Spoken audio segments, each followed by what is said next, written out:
What's up, ladies and gentlemen, welcome back to the channel and welcome back to another video.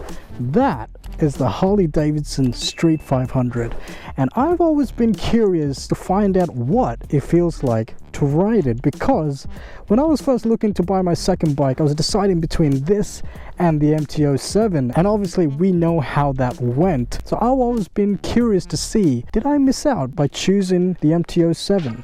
Well, only one way to find out. As always, let's jump on it, go for a ride, and see what it's all about. I'm just a baby.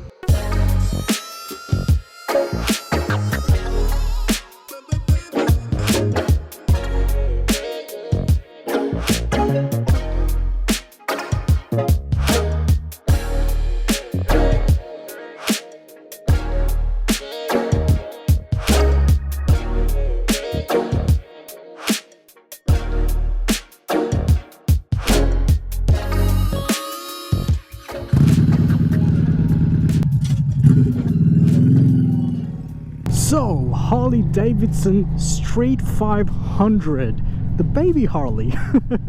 As always, let's go ahead, talk about some specs, shall we? Got yourself a 494cc Revolution X trademark, that is Harley's name for this engine, liquid cooled V-twin engine, puts out about 29.5 horsepower and about 40 newton meters of torque. Now on paper those numbers aren't exactly mind-blowing, especially that torque figure, because you find that it hits its ceiling quite quickly.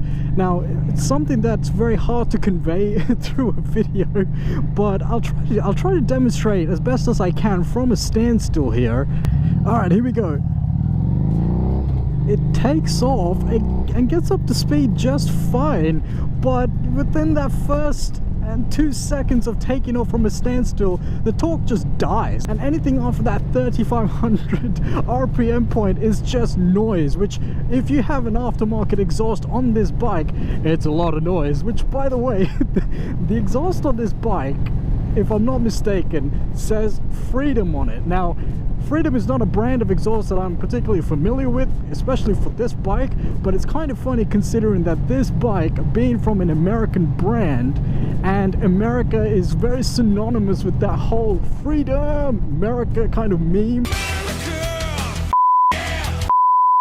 So it's kind of funny to me. But anyways, yeah, this whole powertrain, the power this thing outputs, leaves much to be desired. It's very lackluster, and really, especially with that, you know, the way the torque just dies off very quickly, you find yourself changing up gears immediately. Speaking of which, you got yourself a 6-speed transmission facilitated by a wet clutch. Now the gearbox, in my opinion, dead easy to use, very good, very great in my opinion. It won't have that clicky feeling that you'd get from the more sportier type of bike, say like an MT-07 or even a Street Triple, maybe an MT-09 even, but it definitely isn't something that I would complain about, and it has that very sort of clunky characteristic that's very synonymous with Harley Davidson's and pretty much most cruiser bikes to an extent. And it's very akin to, if I was to compare it to, say, the transmission on a truck, right, which would be relatively clunky compared to a manual transmission on a hot hatchback or a sportier type of car, which would feel relatively more tighter. Now that isn't to say that this gearbox is cumbersome in any way, absolutely not. That wet clutch, it really helps with smooth takeoffs, and every single gear shift feels very positive, and I really, especially finding neutral in this bike, dead easy. Now unfortunately the neutral light on this bike does not work for whatever reason. I know it exists because it lights up when the instrument cluster does a little light dance when you turn on the ignition, but for whatever reason it is not functioning on this particular example, which, by the way, this has over 89,000 kilometers. I've rented it through Rent This Bike. I'll link them down below, go check them out. And yeah, it's really weird why the neutral light doesn't work, but trust me, it's definitely there. However, speaking of that instrument cluster, it is one of the negative aspects of this bike, because, you know, I like the circular design. It's great. I love circular instrument clusters, but it provides little to no information aside from the obvious, with your speedometer and your odometer and a couple of trips. That's really the extent of the information that is provided to you, which really boggles my mind, because there is no gear indicator, there is no fuel level indicator. It makes you wonder why. I'm all for simple, but not including these sort of quality of life features like a gear indicator, like fuel level indicator, for example. It's beyond me, especially because the hardware is right there. There is a little digital screen which I'm sure that you could have incorporated a gear level, a gear indicator, or some form of fuel level indicator in it as well. So it's really, I don't understand, it's a real negative aspect of this bike. And the negativeness doesn't stop there, because the actual stopping of this bike is a bit of a sketchy experience in itself.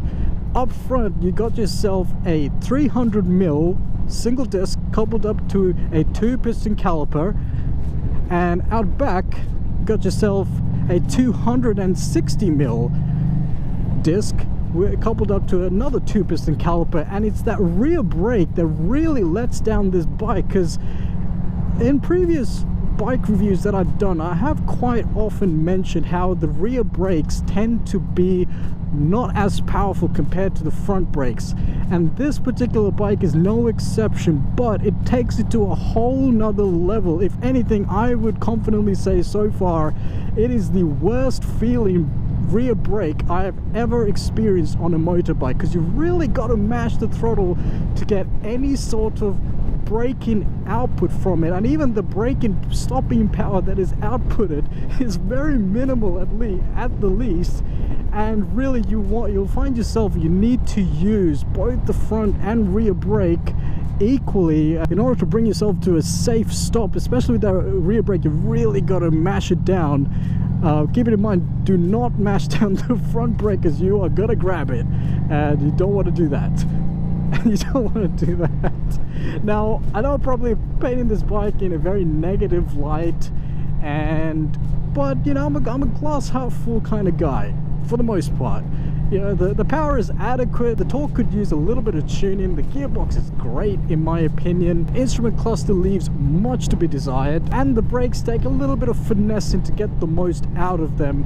But where this bike really shines, and I mean really shines, is the way it handles. When I say this thing is agile, I am not kidding, I'm not exaggerating, because this bike is not light in any shape or form. Its wet weight is 233 kilos. Now, compared to other bikes in Harley Davidson's line, yes, it's the lightest among them, but it's still no spring chicken, particularly in this class of motorbike with this amount of cc's. But yet somehow it manages to be so light, and you just sort of be able to flick it left to right without any sort of issue.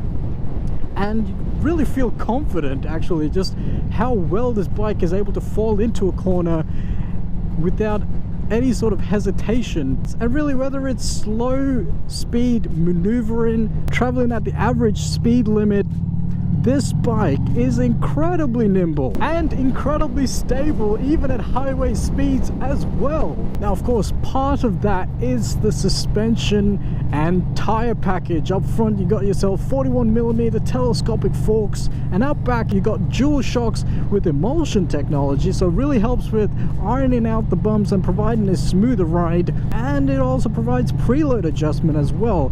And up front, your front tire is 100 by 80 with a 17-inch rim, and out back is a 140 by 75 15-inch rim. And really, it's such a comfortable bike to be riding on, and incredibly nimble. And so when you look at these particular things, all the other aspects of the bike that I've talked about, a little bit forgivable, although the brakes, I don't think I can excuse those. The brakes should have been a lot better from the factory than the state they're in right now, because it's ridiculous. But I'm sure there's always some sort of aftermarket solution for all of these negative aspects that I have mentioned. And this bike is not meant to be a sporty bike at all. It's meant to be a laid-back urban cruiser, and that's sort of what Harley Davidson has been going for when they came out with this bike. Of course, it's cancelled now, but this is such a comfortable bike to be on and ride on, and part of that is also the seat. Very comfortable, and it's only about 710 mils in terms of the seat height. I'm about 172 centimeters in height, and I can flat foot this thing quite easily, and anyone, I would say, whether you're short, tall, medium, would have no issue on this bike. And I gotta say, you know, I rode my MT-07 an hour to go pick up this bike, and I was so sore at the very end of it.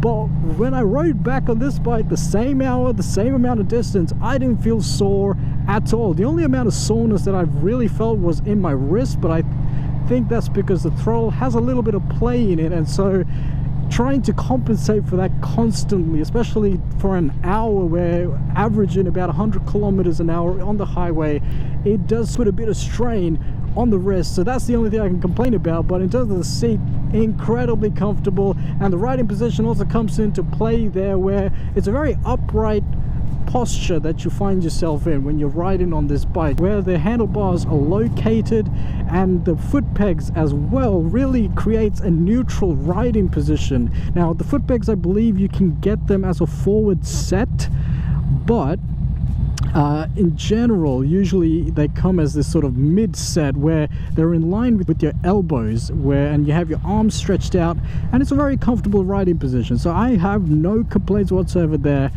And finally, fuel capacity. Now, as I mentioned, there is no fuel level indicator whatsoever, which is really a shame, you know, and really annoying. As I said, it's a quality of life feature that should be incorporated on any and every single bike, in my opinion. But in saying that, 13.1 litre fuel tank, and your mileage, according to Harley, is about 64 miles per gallon, which is about 3.7 liters per 100 kilometers. So theoretically you're looking at about 350 odd kilometers on a full tank. Now obviously I haven't had time to test that out. Ignore the trip. If you see that number, ignore it. I haven't reset it ever since I picked up this bike from the rental place. But yeah, you're looking at about 350 k's, which is not too bad in terms of fuel range, and you can go a fair distance obviously on this tank. But again, it's something that you'd have to sort of test for yourself. Your mileage may vary, pun intended, but you know, it has a fuel light that does come on, although I haven't, you know, I'm a bit concerned considering the neutral light doesn't come on, so I wondered if the fuel light works on this one either. I don't know, but either way, something theoretically 350 k's is what you're looking at out of this fuel tank. And that pretty much, I think, is where we're going to round it off, ladies and gentlemen. I really hope you enjoyed this video. I hope you guys got some entertainment and informative value out of it. And as always, leave your comments down below. I want to really know what your thoughts are on this bike. If you've owned one of these bikes, or if you own one currently, leave your thoughts in your comments down below. Let us know and share your experience of owning and living with this bike. And what do you think? Do you agree with what I've had to say, or do you disagree? Let me know down below. And as always, leave a like if you enjoyed the video, and if you're not subscribed, please do consider subscribing. I would very much appreciate it. And with that, as always, take care of yourself, and I will catch you guys in the next video.